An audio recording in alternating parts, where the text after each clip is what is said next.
And the thing that's cool about that is what you should be doing, right? When you go out in your peers, you should be not subjugating your individuality to your peers, because that's not exactly right. That's kind of based on an inhibition model. You know, you've got aggression, you've got bad habits, they have to be inhibited. You learn that by interacting with your peers. It's not the right model.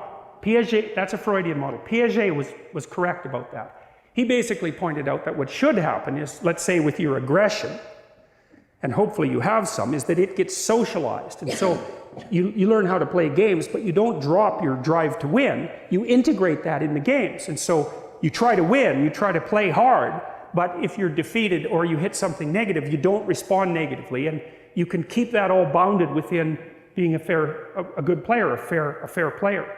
And that means what's happened is you've learned how to play a game or a set of games that also includes the darker parts of you, and they actually become part of your force of character. It's way better if you can pull that off. And that's what you definitely want to do as an adult. Like, all you people are going to have to learn to negotiate on your own behalf. And that's really hard. It means that you have to know what you want. You have to be able to communicate it. And you have to be able to say no. And to say no, you have to be built on a solid foundation. You have to have options.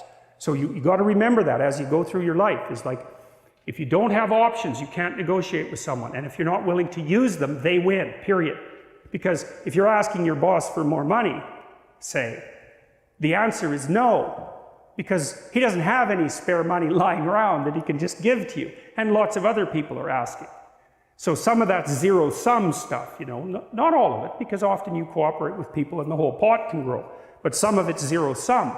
And so you better have a case made. It's like, here's how much money I should have, here's why. Here's the benefit to you that will accrue if you do it.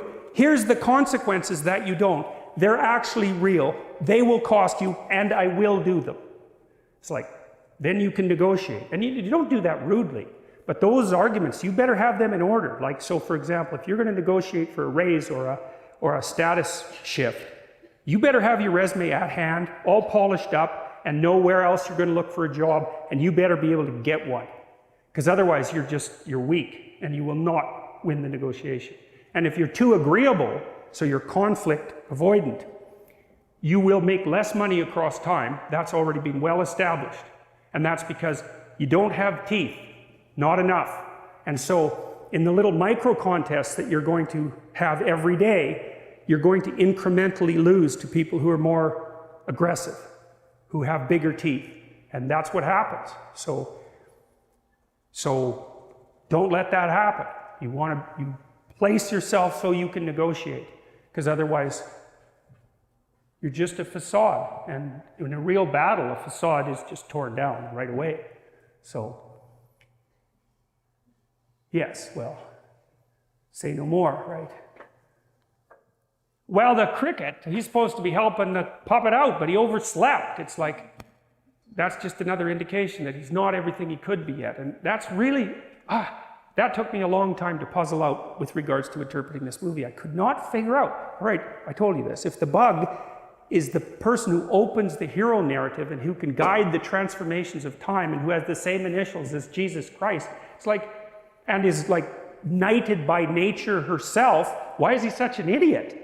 It's a very difficult thing to figure out, but the idea that the conscience isn't omniscient, even though it has that sort of, that voice of let's say, common sense, and that fits very nicely in with the Freudian idea of the superego, again, because the superego can be flawed, it can be too harsh, it cannot be properly developed.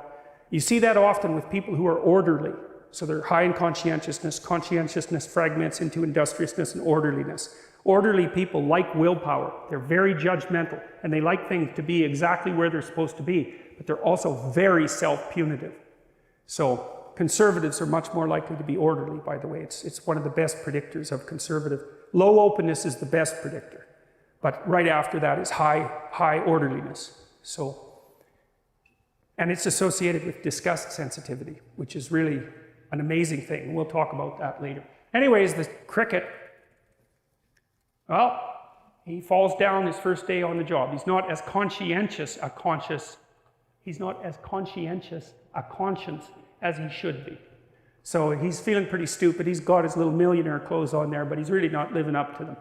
So he does catch up to the fox and the puppet, however, and tries to dissuade Pinocchio from going down this road. And of course, the cat, well, you can see what the cat's doing there. He's got a big hammer, big mallet, and he also shows you just exactly how much of a clue he has. He's going to wallop the bug who's sitting on the fox's hat, which I think he actually does.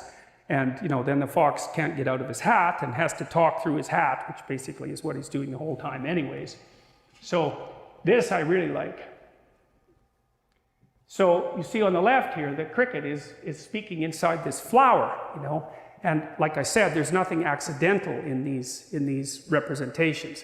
So these are artists who are coming up with these compositions, and their fantasy has a structure. And so the cricket is speaking out of this flower that has, well, you could think about it as, it has a sexualized element. So you could think about that as a phallic part of it, and that part of the feminine part of it. Well, they are flowers after all. They are the sex organs of plants.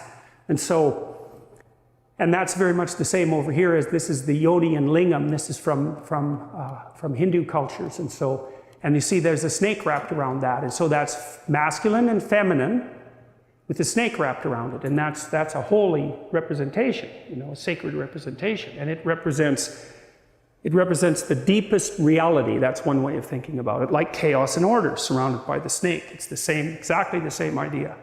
And so the cricket speaks out of that. We already know that because the cricket is the conscience, and he's been awakened in part by Geppetto and the good father, and awakened in part by the good fairy and nature. And so he speaks with those voices, and he's also a manifestation of the underlying chaos itself, because nature and culture spring out of chaos. You know, I already showed you that schematic representation. Okay, so I'll just end this scene, and then we'll have like a 15-minute break, okay? So anyways, the cricket tries to make a case for why Pinocchio shouldn't go off to be a celebrity, but, you know, it's a hard case to make because the fox is very manipulative and Pinocchio is naive, and it sounds like a good offer. And also the fox is actually quite forceful. You know, he basically takes him by the hand. So the temptation is, and this is something else I like about the movie, you can't just say, well, the puppet gets what he deserves because he's little, naive, and what he's facing is really malevolent, truly malevolent, and physically overpowering. And so the movie does a nice job of not minimizing the threat that's posed by this particular temptation. And that's part of what makes it art. Okay, good. So we'll stop there. We'll have a break for 15 minutes, and then we'll start with the stage. So, all right. So here we are at the big event, and Pinocchio's off to be a celebrity. And the cricket is watching. And Pinocchio basically, well, he's got some natural talent because he's a puppet, he doesn't have strings, and he goes on stage with strings, and then he drops his strings, and the whole crowd is amazed. And the crowd should be amazed when that happens, right? You can imagine when a kid goes to school and shows some independence, that's actually going to, people are going to notice that. His peers are going to notice that, the teachers are going to notice that. Maybe it's too much independence even, right? But it's still it is a remarkable thing too. Like, it's so interesting, you know, you can see marked signs of independence in children, well, right from the time they're born, basically, because what's one of the things that's really funny about infants is that, you know, when they're crying, you always think, oh, the baby's, well, you're crying, baby's sad. It's like, no, a lot of the time that baby is angry. And the way that we know that is because you could do facial expression coding on infants, just like on adults, and you can tell what emotion they're expressing. And very frequently, like when the kid starts to recognize his mom explicitly, because he or she knows the smell right away, pretty much in the sound of the voice, but visually,